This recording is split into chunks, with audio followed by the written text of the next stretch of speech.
Hey, Astra Kids, and welcome back. So, today we're going to talk about your horoscope for the new moon in Aquarius. And this is going to be a little bit of a brief video. We went over the effects of this new moon and how this will actually affect those of you in that previous video where we went into the weekly horoscope. So if you are interested in knowing how this will personally affect you based upon your ascendant or moon sign, make sure to check out that weekly horoscope. I will leave a link above and down below in the description. But today we're just going to focus strictly on this new moon and how this is affecting us collectively.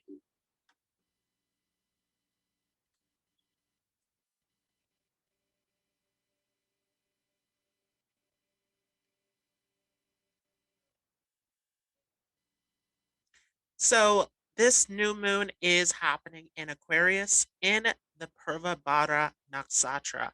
This is the Nakshatra that is symbolized by the two swords. And so this is actually at the end of Aquarius, taking us into the sign of Pisces, where this is specifically about humanitarian pursuits. This is about our duty to the world, to the collective. This is a very spiritual Nakshatra, which deals with the two worlds. This is the two swords. And so there's a dualistic energy in this Nakshatra. And there's a huge focus on our duty, our responsibility in the world, as this is a new moon in Aquarius. Aquarius is ruled by Saturn, which is about society, the structure of this whole entire world, our duty, our discipline, our commitment to the world. Aquarius is also the humanitarian. And so this is about our cosmic duty to the world, our duty to help the collective, our duty to humanity coming into this space here of this new moon. And so there's a huge focus here on all of us as a collective coming together, supporting one another, being in this world together. Even if we think about social media and all of the technology, we're all bound and connected through this. So, this whole world, this whole collective, that we're all connected through all of our devices, all of our groups, our society at large, through this sign of Aquarius, this becomes a huge focus and a lot that we can see manifesting as far as science and technology coming into this actual nakshatra as well. There is a huge focus here on what can we do for humanity? What is pushing us forward? What is taking us further in this area? And with this being in the Purvabhadra Nakshatra, there's a huge focus here on especially how can we help humanity as a collective? How can we take humanity to the next level? And so, in the world, collectively speaking, we can see a lot of advancements. We can see a lot of technology, a lot that is moving forward in terms of fighting for justice, fighting for society, fighting for a cause, fighting for the future mission that is in this actual new moon. And how this affects you personally is how this shows up in your chart. Again, you want to check out that video of the weekly horoscope that will help you see how this is affecting you based upon your moon sign and your ascendant. But this is ultimately a new beginning to take us further, to take us further into this space of collectiveness. This is at the end of Aquarius. So we're moving into Pisces, and there is this sort of shift that is going on here where we can even feel this pull towards Pisces. Pisces being about togetherness, about merging, about bringing us together. Pisces is the last sign in the zodiac, which has this mergence of spirituality and the world as a whole collective. Pisces is the sign where the ego has been destroyed. Here in Aquarius, we are breaking the ego and coming into this space of selflessness in the sign of Pisces. And so there's a lot here in terms of humanity and where we're going and how we can come together as a whole as we're coming into this new moon. But remember that the sun is in a conjunction with Venus. And so this is where some difficulty can come in here. Venus is combust. And so the peace, the love, the connection, that peacemaking nature of Venus is somewhat damaged in this spot. The sun is dominating over Venus.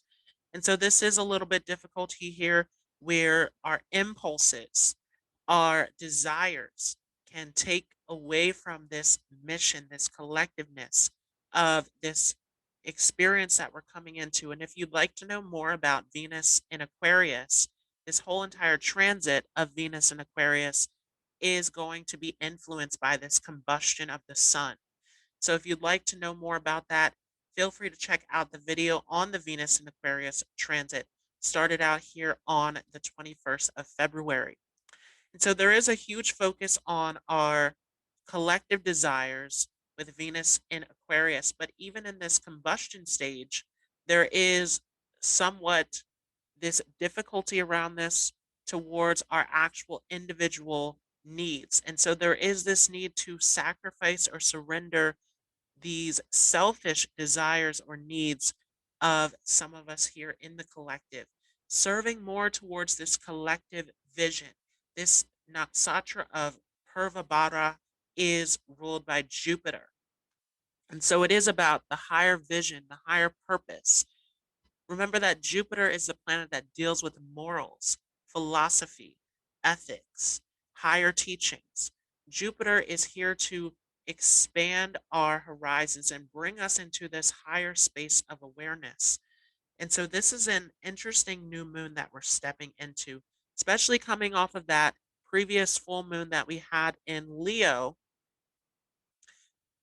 There was a little bit of this duty towards ourselves and our own needs coming into that full moon of Leo, where this was about relaxation. This was about coming into ourselves. But as we come into this new moon of Aquarius, there is a focus on the collective and what we can do to meet the desires and needs of the collective. And with Venus in this combustion, you want to be careful, depending on where this is in your chart, how Venus is actually affecting you can depend upon how much are you putting into others and how much are you putting into yourself. Remember that Venus originally controls Libra, which is about other people. How can we please others? How can we compromise? How can we make negotiations? How can we come into this place of relationships and connection? And with Venus in this combustion, this is very difficult, where Venus is in this space where it's not functioning correctly. These desires to please others is now being burnt out by the sun's need to please ourselves. But then there's a contradiction here where the sun is in Aquarius, where this is about us as a collective, us as a humanity, us being a part of the group, us connected as one. And this is really taking us into that Pisces space again as we're here at the end of Aquarius. Now, this is very interesting because other than Venus and Mercury also being in Aquarius, this is an unaspected new moon. There is nothing else going on here. And for those of you who wanted me to add in the extra planets, we do have Neptune in there as well. But other than this collective vision, this togetherness is very strong. Venus is the only factor here where are you considering the desires, the needs of others? Are you considering the accommodation of other people in this collective goal, this vision? Or is this coming from a selfish place of your own desires? And this is a huge focus collectively is what is your duty? What is your purpose? And is this for others? Is this for your own desires? Is this for something that is coming from a selfish place or coming from a place of togetherness? This shattering of the ego that comes from this Aquarian space is very strong with all of these planets lined up in Aquarius. And of course, we still have Saturn and Jupiter in Capricorn, where the society, the structure, the principles are based upon the government, are based upon the structures, are based upon the discipline. But there's a lot here where humanity's trying to push forward out of some of the restrictions, out of some of the difficult situations that we're in. How can we move towards the future? What is the plan? What is the strategy to actually help the collective, to help humanity? And again, depending on where this is in your chart, is depending on how this is all playing out. But there is a slow progress in all of this as Mars is with Rahu in Taurus. That this desire, and I mentioned this especially because Rahu is the co ruler of Aquarius. And so we do have to consider what Rahu is doing in all of this as well. That desire of Rahu being slowed down a little bit here with this Taurus activity. Mars is also in there where there is this strong willpower, this strong assertiveness to go after these desires, to make these desires happen. But Taurus, they're slowing all of this down. And again, if you want to know more about this Mars in Taurus transit that we're going through, feel free to check that out. That one also started on the 21st of February. So we have this forward vision, this forward purpose and drive that we're trying to move towards collectively as a collective goal. There's a lot here as far as politics, as far as the government, as we have all of this Saturn activity going on. All of these planets lined up in Aquarius. We have Jupiter and Saturn, our societal planets, lined up in Capricorn. There's a lot that's going on here in terms of this forward progress, this forward movement. And this is in a space where Mercury has already shifted back into Aquarius. So I talked a little bit about that in the weekly horoscope. We started with Mercury in Aquarius, it retrograded back into Capricorn, and now it is back in Aquarius, getting ready to leave its post shadow phase. So a lot that is moving forward as far as the future vision, as far as the plan, the strategy, the structures that are being put in place of where we want to see this all go. And with Rahu and Taurus, there's a strong sense of this determination to go after our collective goals and desires. Mars also in Taurus, even though Mars is neutral in the sign of Taurus, it is about the determination, the willpower. And I have this position personally, so I'm familiar with this Mars and Taurus energy. That is this persistence, this drive, this determination. It's a slow build, but there is something about that Mars and Taurus position that is the determination, the persistence, the nonstop pushing for the goal, for the outcome. Remember that Taurus is by far one of the most stubborn of the signs. It's not going to give up. This mission, this purpose, this drive towards this forward movement is a huge factor in all of this, where we are collectively. And so, what are your goals, even on a personal level? What are your goals that are in tune with your divine mission and purpose, with your calling in life? How are you getting towards your highest, greatest purpose and goal? This vision, this purpose, of where we are headed, where we're going is very strong here coming into this new moon. And a lot of you can use this new moon as an opportunity to push towards a new goal, to push towards a new vision, to be more in tune with your actual calling and purpose coming into this. Remember that Aquarius is by far one of the most unique of all the signs. We talked about a little bit in that Aquarius ascendant video how those who are born with an Aquarius ascendant are very rare. That is the smallest population. And so this rarity, this uniqueness of Aquarius comes in where we are striving for something different. This is no longer desire to stay in the same ideas. And Aquarius is about the fixed ideas. This is about changing those fixed ideas, creating new fixed ideas for this collective, for this purpose, this vision, this global goal of where we are headed. And so we are in this place of fighting again the swords represented by this Purva Bhadra Nakshatra, fighting for this humanitarian goal, for this future reaching vision, this plan, this strategy of how we are moving forward. And a lot that we are letting go of here with K2 and Scorpio. Remember that K2 is at home in the sign of Scorpio. K2 is that planet of spiritual liberation, of karmic ties, of previous lifetimes, of mystical knowledge. And so it is at home in this sign of Scorpio that is all about the things hidden deep underground. Lot that is being revealed to us actually moving through this whole cycle of this Rahu Taurus, Ketu Scorpio. A lot that's coming up to the surface. But this K2 in Scorpio is transforming us all as a collective internally. And we felt that, right? We felt that last year when we actually saw those nodes shift into this space of Taurus and Scorpio. Huge transformations, huge shifts. This intense transformation of Scorpio and K2 here pulling us into this spiritual direction, this new direction that is completely shifting and changing our reality. Remember that Taurus is still that earthly sign that's connected to the physical, connected to what we're sensing and experiencing on the physical. Taurus is by far one of the most sensual signs connected to our sensory perception of what's actually going on in our environment. Taurus is connected to our family, our values, our physical needs and desires in this actual physical construct. A lot that is being changed and shifted as we're coming into this space. And so, what is the forward reaching goal? What is actually of benefit to you?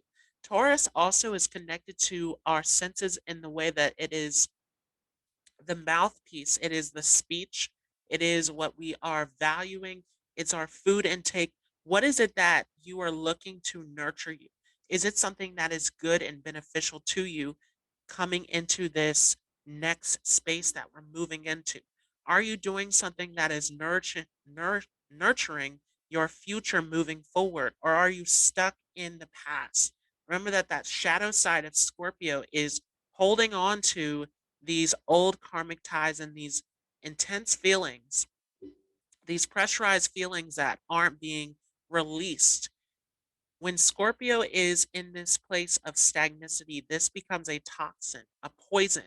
The scorpion is with that poisonous stinger. This becomes a poison deep within with our emotional state where we're holding on to this unnecessary baggage, this unnecessary attachment to the past. And so K2 comes in here to try to help us release and let go of the previous ties and connections that no longer serve us, moving into what actually does nurture us in this Rahu Taurus. This desire, this endless hunger is for what can nurture us, what can give us that stability in Taurus. Remember that the moon is actually exalted in the sign of Taurus. The moon loves Taurus because the moon is looking for what is nurturing to us, what is of nourishment to us. And with the moon in Aquarius coming into this new moon, the moon is looking for the future vision, the plan, the strategy, the science that gets us towards the best possible place, the humanitarian pursuit that brings us together as a collective, that frees us from the difficulties of the past. Rahu is that co ruler of Aquarius, and Rahu is all about the future. It's a hunger for more, it's a hunger for what's in front of you. Remember that Rahu is a head without a body. It's never satiated. It's looking for what is in front of us. What is the thing that's most nurturing with it being in the sign of Taurus? So, this becomes the huge theme coming into this new moon as we're pushing ahead and looking at it personally within your own life. Are you doing things that are toxic to you? Are you stuck in a place where you are doing things on repeat? This K2 in Scorpio is always going to bring up to you the things that you have done on repeat, the things that you have done that are toxic, that need to be transformed. Remember that Scorpio is that sign of transformation. It brings you into your own internal darkness from which you have to heal and transform through. And so this is a very intense time as we're trying to heal as a collective, trying to move towards a collective goal, but also on a personal level. How is this actually playing out in your life? Are you still trying to hold on to something that is toxic in your life that needs to be let go of? What is the future plan? What is the strategy? Are you doing something that builds towards the better future for you in your life? This is a huge focus coming into this new moon. So this is a very interesting new moon that we're coming into. We always think of the new moon as a time to start on a new project. This is actually starting on your new, better life, as this is in the sign of Aquarius. So this is huge. This is intense. We have all these fixed energies. Remember that the only cardinal energies here are Saturn and Jupiter and Capricorn. Everything else is in a fixed sign coming into this space. And we started off this actual phase with a full moon in Leo. That was a fixed energy as well, where this is about, are you fixed into something that is nurturing, something that is for you and for your path? Or are you fixated in something that is really toxic, something that's taking you off your path, away from your goals, away from your highest, greatest good?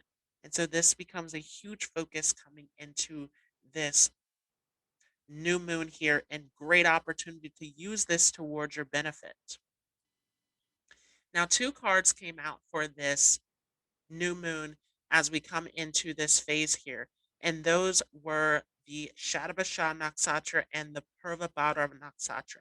So again, this becomes about your cosmic purpose and duty in life.